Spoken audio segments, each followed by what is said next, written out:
Whether you're a tech enthusiast, industry professional, or just curious about the future of AI Agents Unleashed will keep you informed and inspired. Buckle up and get ready to unleash the potential of AI.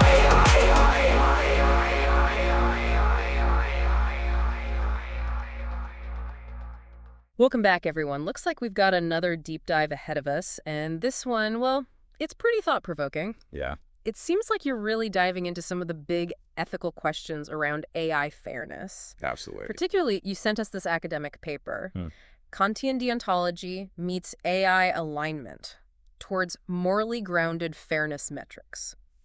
It's a great paper. So I guess the big mission here is to try and understand how could Kantian ethics maybe reshape how we think about building fair AI. That's the core question I think a lot of people are grappling with right now. And this paper offers a really interesting perspective on that. Okay, so where do we even begin with unpacking all of this?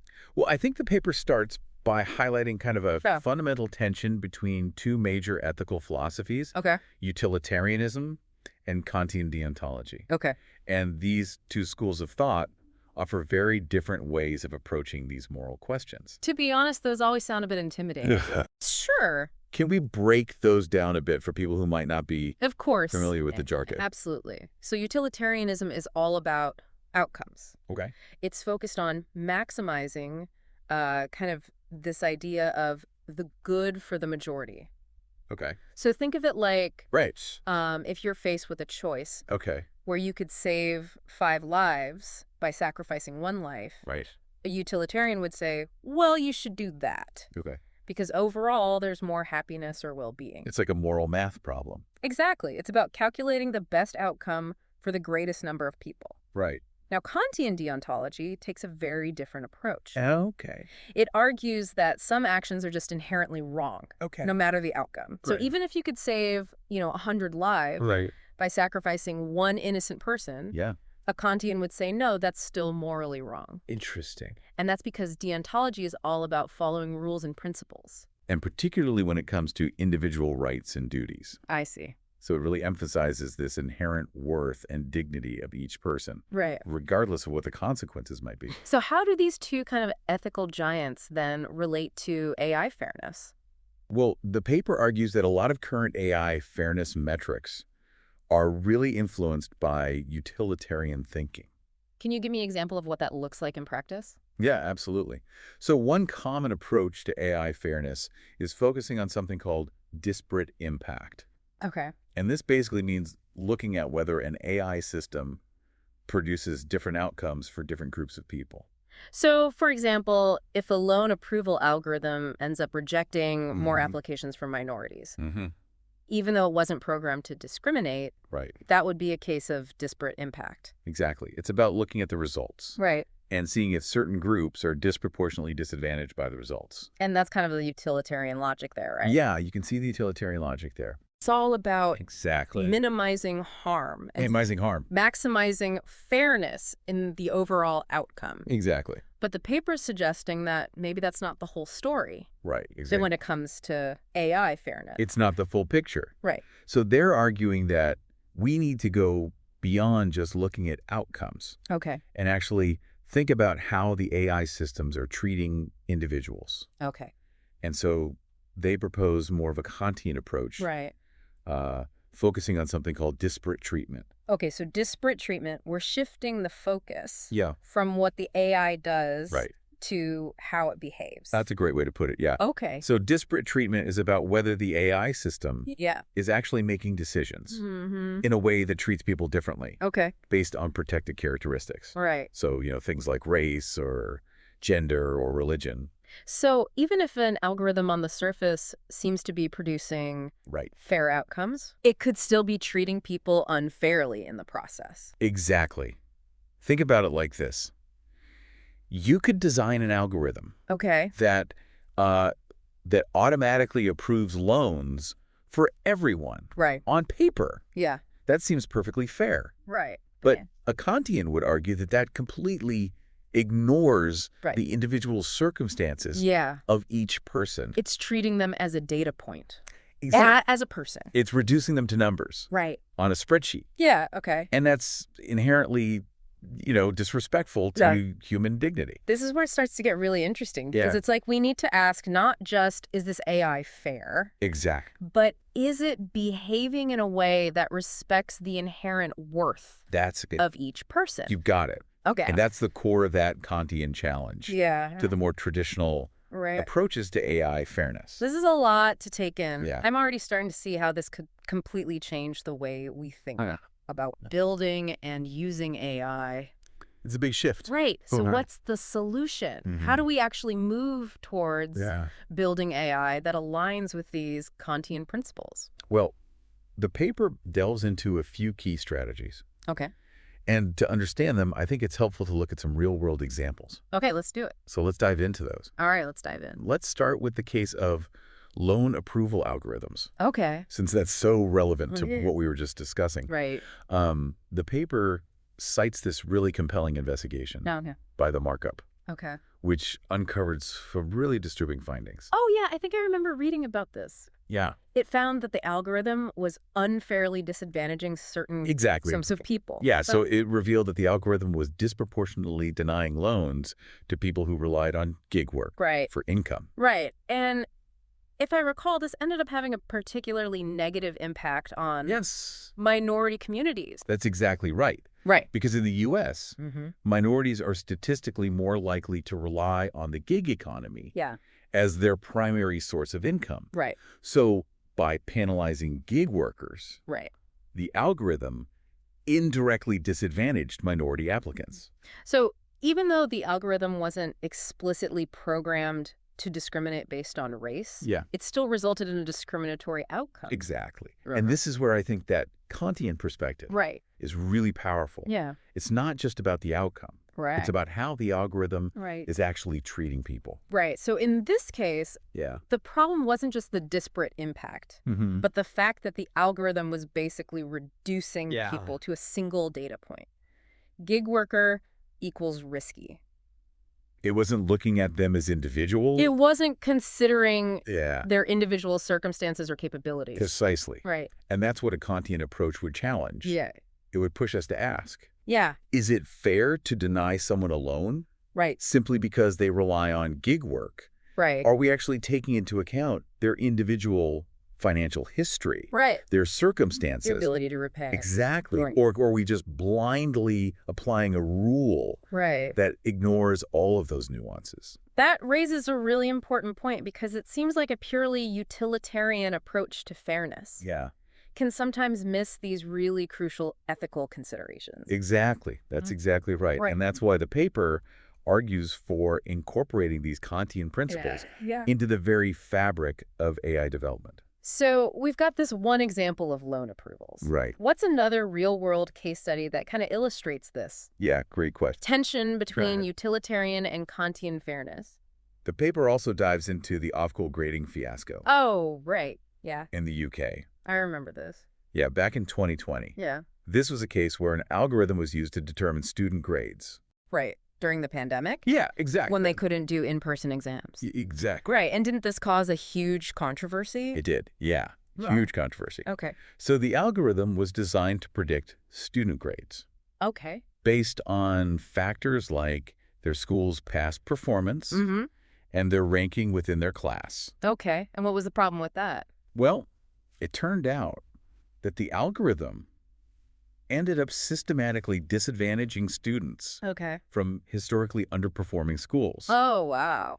Even if they were individually brilliant. So even if a student was at the top of their class in a school that traditionally hadn't performed well, the algorithm might predict a lower grade for them. Yeah, they would be penalized. Than for a mediocre student from a really high-performing school. Exactly. Wow. The algorithm was essentially judging them based on their group affiliation. Yeah. Rather than their individual merit. And that's where that Kantian perspective That's exactly right. comes in. Yeah. A Kantian would say this is a clear violation of treating students as ends in themselves. Yeah. It's reducing them to their group identity. And failing to recognize their individual potential. So this is starting to paint a pretty clear picture of why we need to rethink how we approach fairness in AI. Yeah. Because it's not just about achieving some abstract notion of fairness in the aggregate. Yeah. It's about how we're treating each person with dignity and respect. Absolutely. Throughout the entire process. Yeah, it's the challenge this paper's laying out for us. Okay, so we've got these two really powerful examples of how Kantian ethics can help us think about AI fairness. Yeah. What other insights does the paper offer? Well, it goes on to... Where do we go from here? It goes on to explore this concept called procedural fairness. Okay. Which is really interesting. Procedural fairness. Yeah. What does that entail? It's this really fascinating idea. Okay. It suggests that fairness isn't just about the final outcome of an AI system, but also about the entire process leading up to that outcome. Okay. So it's about making sure that every step along the way, from data collection, algorithm design, implementation, oversight, that all of that is conducted in a way that's fair and equitable. So even if an algorithm spits out what we might consider a fair result based on some metric, the process of getting there could still be riddled with ethical problems. Exactly. Imagine an algorithm that's used to allocate educational resources to students. Okay. Even if the algorithm ultimately distributes those resources in a way that seems equitable on the surface. The process of collecting the data might be biased. Okay. So, for instance, if the data is primarily coming from schools in affluent neighborhoods, it might not actually reflect the needs of students in under-resourced communities. That makes sense. Right.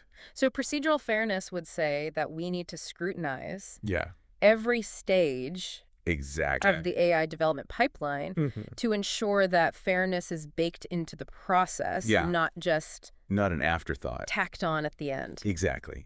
Okay, so we've talked about disparate impact, disparate treatment, and now procedural fairness. Yeah. It seems like there's a lot more to AI fairness than meets the eye. Absolutely. It's a really multifaceted issue.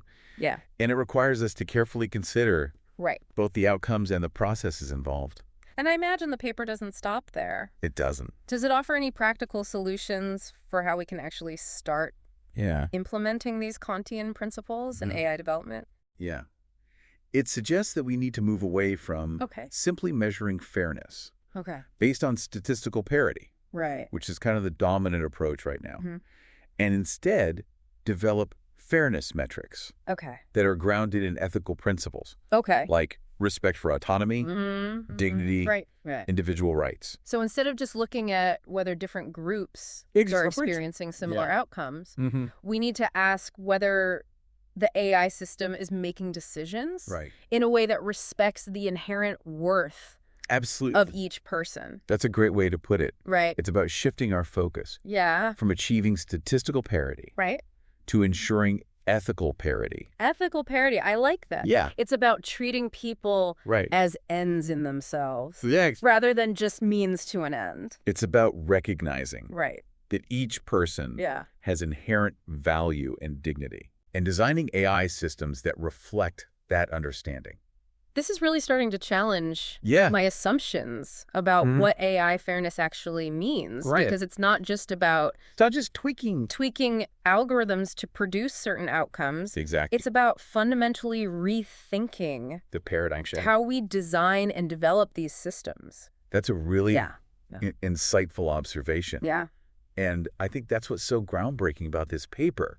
It's calling for a paradigm shift in how we approach AI ethics that moves us beyond these purely technical solutions and embraces a more holistic and humanistic perspective. I'm already starting to see how this could have ripple effects across all sorts of fields. Yeah, absolutely. Not just AI algorithms. This goes way beyond just AI. These are fundamental ethical questions. So if our listener wanted to explore this further, what would you recommend as a next step? Well, first of all, I'd say diving deeper into Kantian ethics would be a great starting point. there are some wonderful resources available.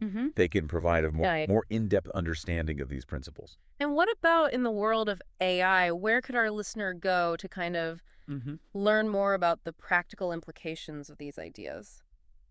There's a growing body of research and writing that explores this intersection of Kantian philosophy and AI. I'd recommend looking for articles and books by ethicists, philosophers, computer scientists who are working in this space. There are also some fascinating conferences and workshops that are focused on AI ethics and fairness, where you can engage with experts and learn about the latest development. That's really helpful, and it sounds like it's rapidly evolving field. Absolutely. What are some of the questions that you think are most crucial? That's a great question. For us to be grappling with right now. I think one of the most pressing challenges is figuring out how to translate these kind of abstract ethical principles into concrete guidelines and practices for AI development.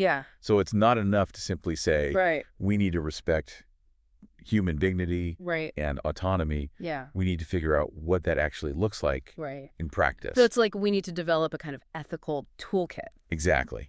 We need to move beyond theoretical discussions and actually start developing practical frameworks and methodologies that can be used to design, develop, and deploy AI in a responsible and ethical way. I imagine that's no easy task. It's a big challenge. Are there any specific areas where you see this being particularly challenging or important? One area that's particularly thorny is this question of bias. In AI systems, as we've been discussing. Even algorithms that are designed with the best of intentions can end up perpetuating existing biases and inequalities. So we really need to develop robust methods for identifying, mitigating, and preventing bias throughout the entire AI lifecycle. And I imagine this goes beyond just technical solutions, right? Absolutely. It requires us to have these deeper conversations about the social and cultural context in which AI is being developed. It's not just about fixing algorithms. It's about addressing the systemic biases that exist in our society and making sure that AI doesn't exacerbate those inequalities. It's about recognizing that AI is not a neutral tool. Recognizing that it's a reflection. It reflects our values. Of our values as a society. Yeah, exactly. It feels like we're starting to move from a purely technical conversation to a much broader discussion about the role of technology in our society and the kind of future we want to create. That's a really insightful observation. And I think that's ultimately what this paper is calling for is a shift in our thinking about AI from this narrow focus on efficiency and optimization to a broader consideration of its impact on human well-being and flourishing. It's like we need to move from asking, can we build it to should we build it? And if so, how can we build it in a way that benefits all of humanity? That's a powerful way to frame it. And it's a question that deserves our deepest attention. Well, you've certainly given us a lot to think about. I'm glad. I feel like we've only just begun to explore. We're just scratching the surface. Vast and complex landscape of AI fairness. Absolutely. But this deep dive has provided a really solid foundation for understanding some of the key challenges and potential solutions. It's a starting point. For a much bigger conversation. Okay, so for our listeners, if they want to explore this further, what would you recommend as kind of the next step? Well, I would say I think the key takeaway is that this is not just an academic exercise. These ethical questions have real-world implications. And the choices that we're making today are going to shape the future of AI and its impact on society. So I would encourage our listeners to stay informed, to engage in these conversations, and to advocate for the development and use of AI that aligns with our values and aspirations for a just and equitable world. Beautifully said. I think you've given us a lot to ponder. Good. So, to our listener, thanks for joining us on this deep dive. Absolutely. And remember, the quest for knowledge doesn't end here. It's just the beginning. Keep asking those tough questions, keep exploring, Yeah. and keep pushing the boundaries of what's possible. Exactly. Until next time. See you then.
you